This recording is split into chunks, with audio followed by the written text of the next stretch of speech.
when we say honor, what does it mean to honor, and what does it mean to fear? So the better word for fear would probably be awe, to be in awe of your parents. Now, the rule for honor is like this. Honor is basically describes anything you do for your parents. Anything you do positively for what you have to do for your parents, that's what we would call honor. And yira, fear, is anything that you're not allowed to do. Honor is, first of all, you have to feed your parents if your parents want to be fed. If your parents are older and you have to provide them with food, and you have to feed them, you have to clothe your parents if they need help. Anything, that's what the Gemara says, anything along the lines of what you do for your parents, that fits the category of honoring them. Number two, one of the best known examples, you have to stand up for your parents when they walk into the room. Now, by Ashkenazim, it's twice a day, and by Sephardim, I think it's every time they walk into the room. The Balei Tshuvas, often people whose parents are secular, are often, probably the most common question I get and reaction I get that is, if I stood up for my father when he walked into the room, he'd be very uncomfortable. That's what people say. And the truth is, you're wrong. He wouldn't be uncomfortable, you would, right? Because you've never done it. Right? You would be. Your father wouldn't feel uncomfortable. Your father feels great. Your father's feeling is, the good for nothing has not done nothing around here for 22 years, and he finally stood up and realized, where his bread and butter's coming from. So you say it's not you, and it's your obligation. It's not you feel uncomfortable because it's my father. You feel uncomfortable. The halacha is you have to stand up for your father who walks into the room. What's likely to happen for a Baal Tshuva who's never done it is your father is likely, if your father walks in the room and you stand up for him, your father's going to say something like, why did you just stand up? And you're going to say, well, Dad, you are deserving of my honor and respect. So he's going to faint. Right? So make sure you have cold water available to resuscitate him because he's going to faint. And then he's going to try. The other thing is likely to happen is he'll walk in the room and you'll stand up, and he's wondering, did that what happened just happened what I think happened? So he'll walk out of the room and then you'll walk in again, and then you don't stand up because you only have to do it once a day. Then in the evening you'll walk in and again you'll stand up. And eventually he'll catch on that you stand up for him a couple times a day. And he's likely to say, listen, I don't know what they're brainwashing you with in that cult in Israel, but you're going back. You're going back, and I'm going to pay for it, and you stay there in Kolol as long as you want, because I like what it's doing for you. So that's a rule in general. It comes to honoring your parents, that if you want to win your parents over, which is natural by Balei Tshuvas, everybody's concerned about, sharing their newfound spiritual quest with their parents and saving their parents from purgatory. That's what everybody is, in the back of my mind. I got a brother, and how am I going to, get him? So the experience shows that there's nothing your parents don't want you to educate them. They raised you, and they never agreed on a role reversal that all of a sudden you're the guide of the family. So parents resent it. And your siblings certainly are not interested. Older brothers and younger brothers are not interested in having you tell them how to live their life. And your brother's like to say, listen, you do what you want to do. And you're not happy about your brother running around and doing drugs and drinking beer. And your brother said, well, you did this when you were my age. All of a sudden you found, you found that it's not. So it doesn't work. What works is, in influencing family is more emphasis on the man to man mitzvahs than the man to God mitzvahs. A Baal Tshuva, and it's not the fault of Balei Tshuva. Baal Tshuvas often just feel, I want to share you with my parents and teach them how to do Netilas Yadayim and put on tefillin. The best way to influence your parents, don't worry about their spiritual level. Worry about your man-to-man responsibilities with your parents. Do the dishes, wash your dad's car, mow the lawn without being asked, and that goes much further in influencing them if that's your goal. That's not the mitzvah over here. That goes much further in influencing your parents. So. When it comes to honoring your parents, it's anything else that you do for them. In our day and age, if it means driving them around, that's what falls in the category of honor. By the way, standing up applies to your mother as well. If your mother walks into a room, you're by the letter of law, you're supposed to stand up for your mother. I think by the Sephardis, they actually go to their mother's house every Erev Shabbos and kiss her hand. I did that to my mother once. I went to the house on a Friday, and I came in. I usually eat kugel. But this time I took her hand and I kissed her, and she was going to attack me with a rolling pin, whatever, you nut. So I explained to her. She said, well, we're not Sephardi. So, drop the kissing of the hand. I wasn't going to do it anyway, but that way, that's the halacha. You're not allowed to sit in your father's place if your father has a favorite seat, even if he's not there. If he has a seat at the head of the table, you should not sit in your father's seat, your mother's seat either. But the laws of honoring parents, they are allowed to forego their honor. So if your father says, I don't mind sitting in your seat, you're sitting in my seat, they're allowed to forego their honor. There's an idea here. You see, part of the idea here is that the Torah understands, I think it was in the 60s or 70s, it was very in vogue. People started calling, there's a prohibition, you're not allowed to call your parents by their first name. You can't call your parents by their first name. Now, the Torah understands all of these laws because the Torah understands in order to run a family and raise a family, you have to have some sort of hierarchy of authority. There's got to be some sort of hierarchy, but a kid understands that he is, he's outranked. And one of the ways is you don't sit in your father's chair. You don't call your father by your first name. Now, that was in vogue at one point. You need to hear people sitting at a table. You say, "Hey, Hal, could you pass the salt?" As a kid talking to his father.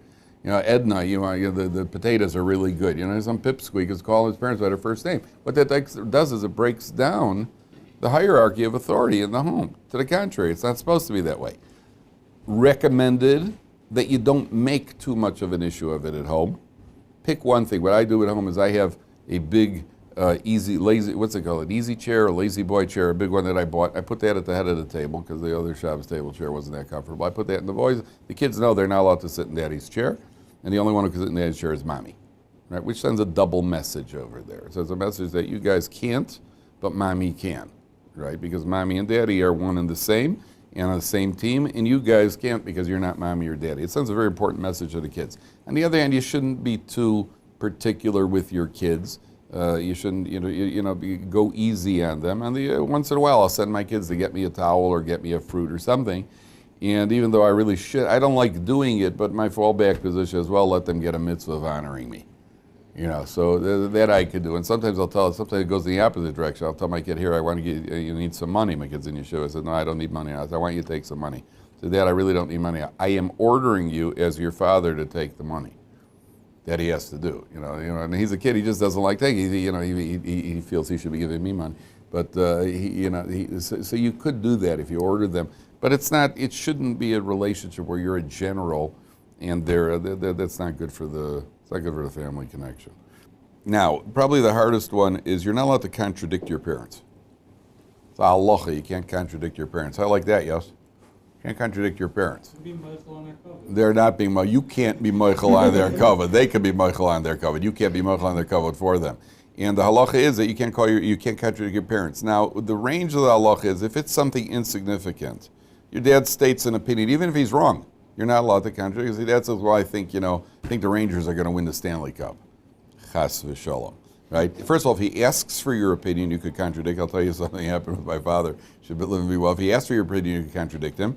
And if he, if he's about to do something foolish, yes, he's going to make a disastrous investment or something along those lines, then you could tell Dad, I just want you to know what the consequences are because there's a reason. But if you can't argue with him, you can't go head to head with him.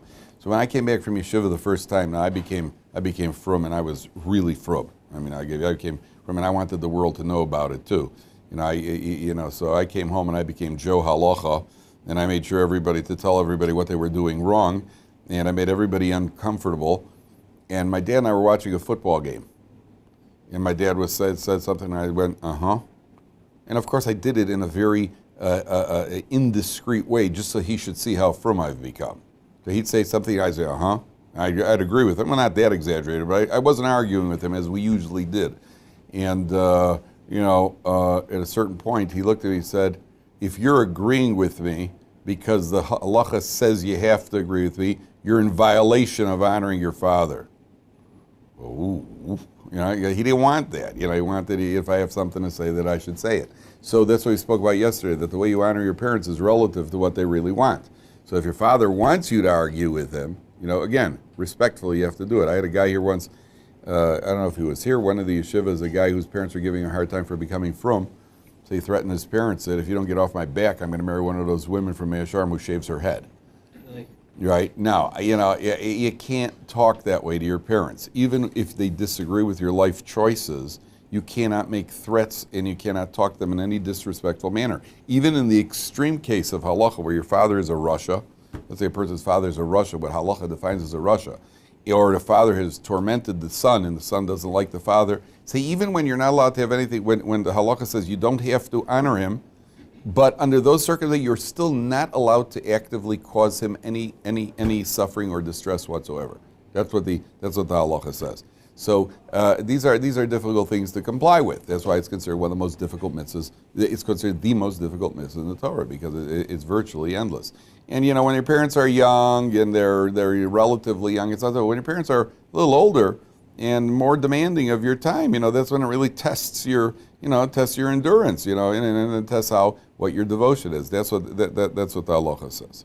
Okay. Any question? Somebody had a question. Are you allowed to, when you're speaking to someone else and you're describing your parents, you're allowed to say their name? That is tricky. I just looked it up recently again, and the halacha is not clear to me when you're allowed. There are certain times you're allowed to call your parents by name. Certain times you're not out of their presence, and it has to do with whether it's a regular name or a different name, and I simply don't remember. I think if they're not present, you're allowed to. If they are present, you can't. I was actually here in Or Sameach. There was a guy got engaged. So Rabbi Aaron Feldman got up to speak at the guys. It was called the Vort, the Erison. Rabbi Feldman got up to speak, and he kept saying, Yossi is this and Yossi is that. I said all sorts of nice things about Yossi. And then Yossi was a good friend of mine. He came over to me after Shir. He said, Rabbi Feldman has never called me Yossi before. He always calls me Yosef. He's never referred to me as Yossi before. And he went over and asked Rabbi Feldman why he called him Yossi. And it turned out Rabbi Feldman's father was sitting there, and Rabbi Feldman's father's name was Yosef. And so he's not allowed to call him Yosef in the presence of his father. So he swished. He what do you call it? He adjusted and he called him Yossi. How's that for quick thinking? Because the halacha is that you can't call him Yosef in the presence. So these I don't remember all the details. I just looked up recently, and I still have not got it straight what you're allowed to. It has to do with if it's a strange name or if it's a common name, a common or uncommon name. So those are certain factors. Okay. Now, a few strange situations that you have. First of all, you have to honor your parents after their death. When parents die, you have to honor them. And when you mention them, you say, my father, I am the Harini Kaporas Mishkavo. I am his atonement. And that's for the first 12 months. After that, you say Zichrono Livracha. May his memory be a blessing. Now, I actually had a guy here once at Ur Sameach. He was an FFB, which is from birth, or fractured from birth, depending on how it turned out. And so this guy was an FFB, and he sat down. I started asking about his background. He says, well, my mother's a teacher, and my dad, Yamach Shemo, died a few years ago. So I looked at the kid, I said, and he just said it like that. He didn't, without it, he just said, well, my dad, Yamach Shemo, he died a few years ago. I said, why did you say Yamach Shemo? He says, well, isn't that what you say when somebody died? Yamach Shemo means may his memory be blotted out. He said to me, well, isn't that what you say when somebody died? So I said, well, certain people, that choice people that you say it about. But for most people, you say Zichrono Livracha, may his memory be. He says, yeah, that's what I meant. I meant Zichrono Livracha. The confused Zichrono Livracha and Yamach Shemo is like confusing the Cubs and the White Sox. That's about how close it is. It's just something that never ever happens. So it turned out that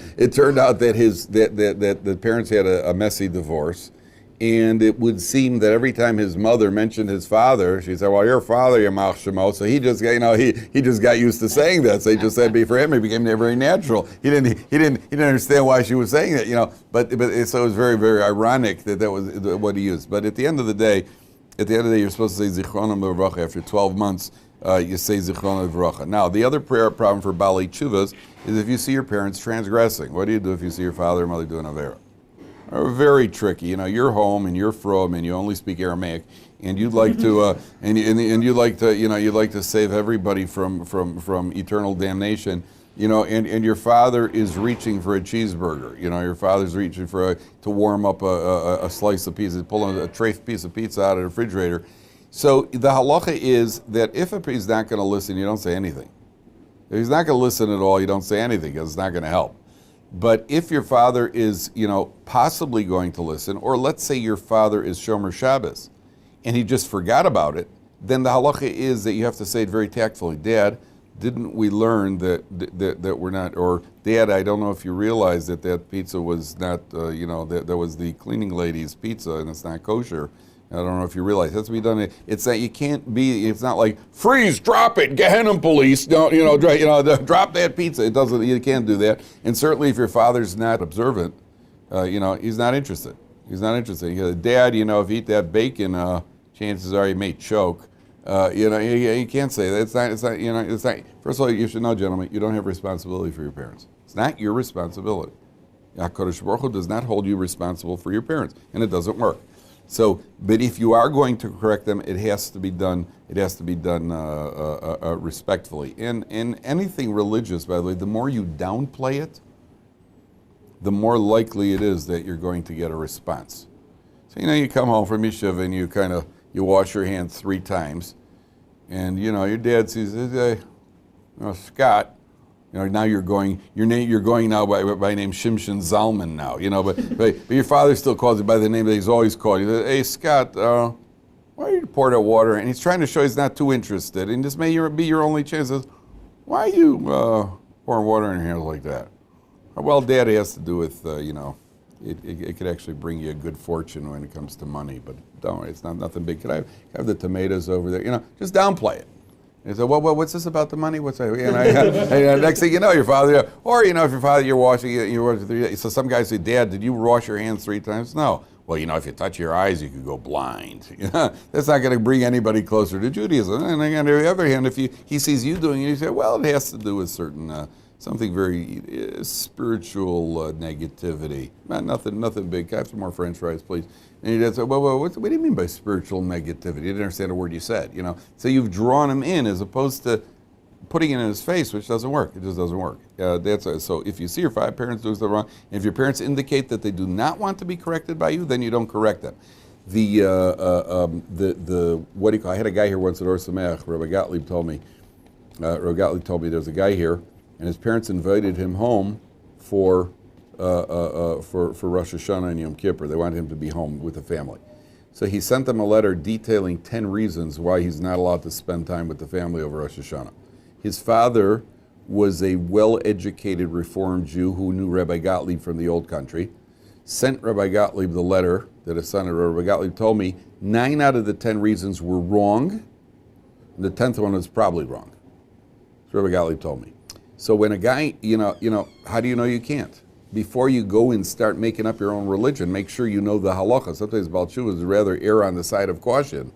Better than erring on the side of caution is don't err at all and learn the halacha. Know what you could do and what you can't do, what you should do, what you should do. Guy decides he wants to sprout payas. You have this all the time. Guy decides he wants to grow payas. But it may bother his parents. Now, how do you know that what you want to do as a custom overrides causing pain to your parents?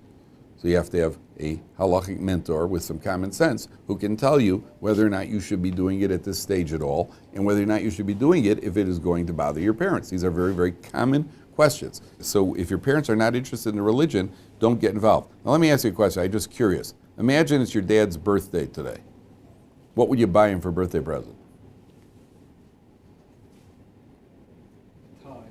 A tie, okay. Always a tie. You're always safe with a tie. Right? Bulls tickets. Bulls tickets. Okay, so you guys are good. Because often you're going to get guys say, "Well, I get him one of Rabbi Tatz's books, or the Jewish history from the Second Temple era, that sort of thing." And you want to get them. You want to share. Well, but you have to realize that that's the wrong gift. That's the wrong gift. Tickets for the Ranger game. No, that we certainly wouldn't do to him. But what do you call it? If you want to, it's your brother's birthday, so you get your brother, some Jewish book, some philosophy, Rabbi Hirsch translated into English. It's like if your brother is interested in Chinese art, and for your birthday he got you a big book on Chinese art. And what is that? Is it your birthday or my birthday? It's like getting your wife has a birthday, so you buy her a new cookbook. That's so good of you, or you give somebody a picture of yourself. Here you go for your birthday. Here's me. Whose birthday is it? What do you stay? You have to stay focused. So you say, if it's your father's birthday, you buy him golf clubs. You buy him a tie. You buy him a book, a paper, a desktop paper holder. Those are always good gifts. That means you put no thought into the gift at all. But the last thing, if it's your brother's birthday, Get your brother's tickets to a Bulls game. Get your brother a new bong. Get him anything useful, anything that your brother is interested in, not in what do you call it, not something that he's, so that's the reality of life. So at the end of the day, a bong is it's a scientific instrument. It's used for experimentation and contacting higher worlds. It's a drug addict's indispensable piece of equipment. That's what it is.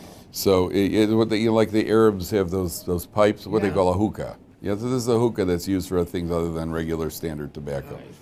But no, it's good though. I mean, it's good if he likes it, and if you want to end up in jail. So, right, yes, that's right, a rocket ship. So that's the halacha. Now, I had another guy here who said that he came to, I think he went to Rabbi Gottlieb to ask Rabbi Gottlieb what he should buy his father. And there a lot of tension between him and his father when he became frum. And then he went home and he played golf with his father over the vacation. He used to spend time in shul, saying Tehillim, trying to get his parents to go to his shir. And one vacation, Rabbi Gottlieb advised him, he went home and he played golf with his father. And he hated golf, but he played golf with his father. At the end, on the way back from Israel, as he was getting out at the airport, his father said, Rick, I respect you. Sure, because now it's not threatening to me. It's not threatening to me. That's also, parents with Baal Tshuvas are always worried that you're going to tear the family apart.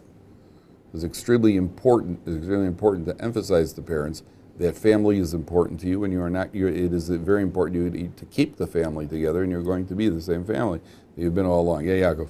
I have an acquaintance, like a friend, who he became Baal Tshuva, but his father is not Jewish. How's that? Good question. So when it comes to somebody who converts, let's talk about a convert, and his parents are not Jewish, so then the halacha is you have to treat them with a certain minimal level of respect. You have to definitely be respectful to them. It's a good question. Same thing, when it comes to step parents.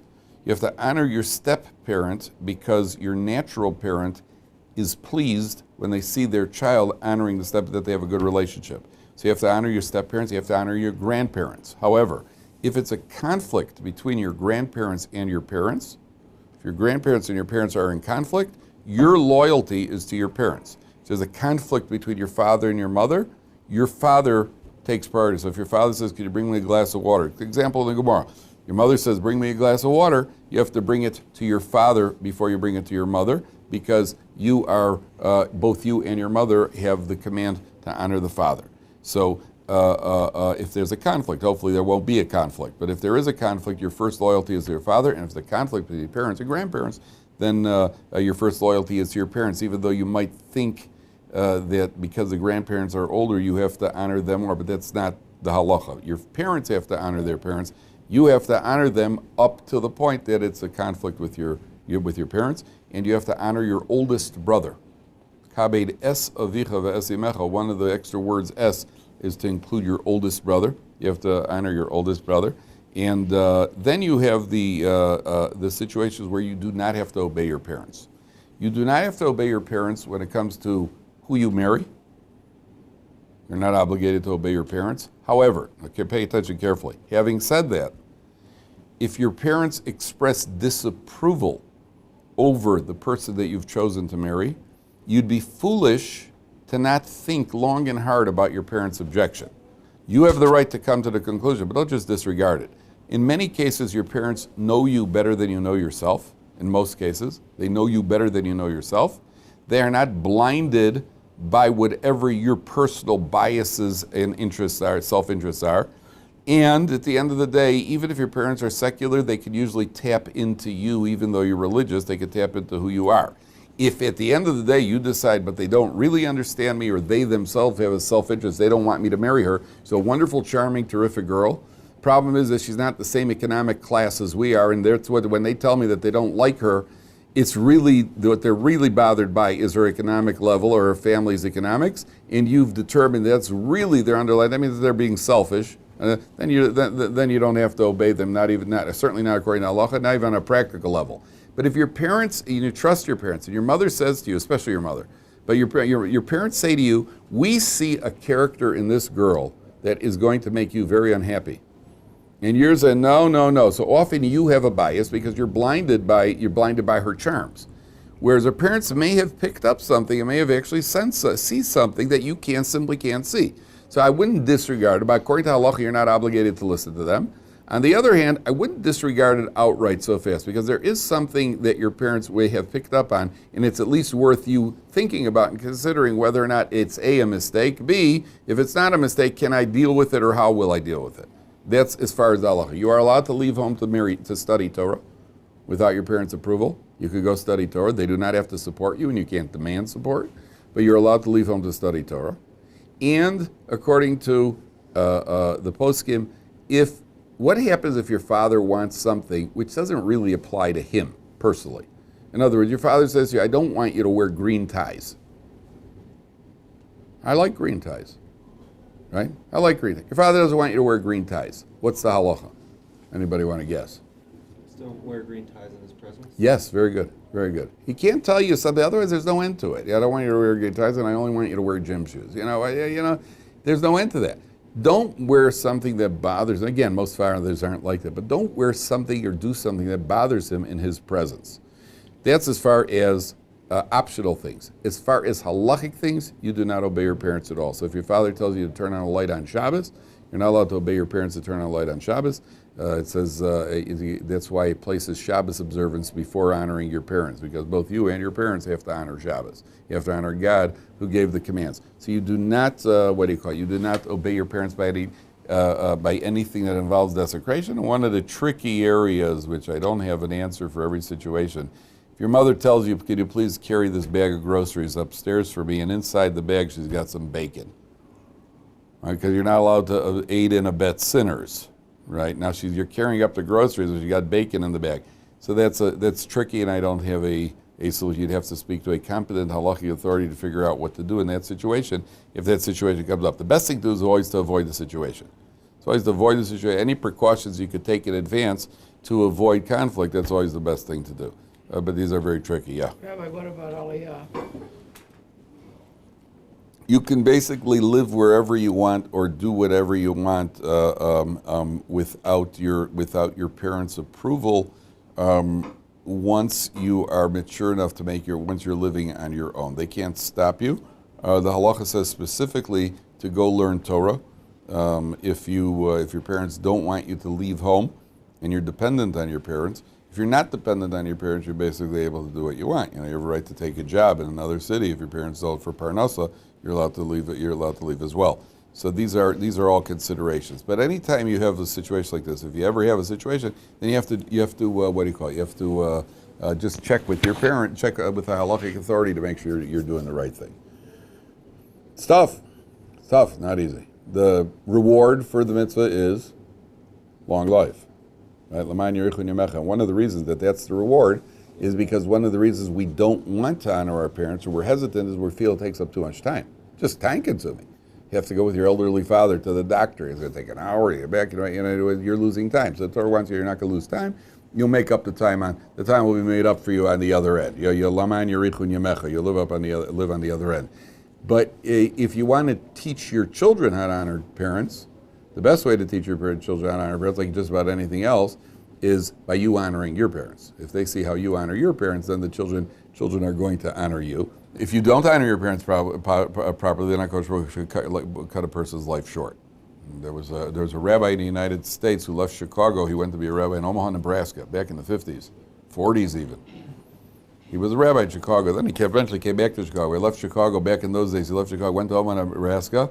He wrote a letter to his parents every single day, a postcard. He sent them a postcard every single day. Isn't that beautiful? Sent them a postcard every single day because his parents wanted to hear from him. There were no telephones or whatever it was. They didn't have. He ended up living to 95. So I don't know if there's cause and effect, but it is a curious coincidence. But he honored his parents because that's what his parents wanted. Well, we were at camp, so we had to write home 3 times a week.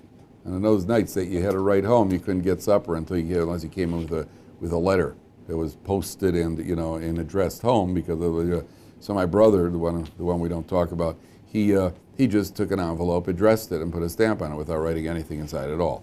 That was so he could get supper. My parents weren't thrilled, but at least the kid wasn't hungry. So that was the rule. I told you he's the one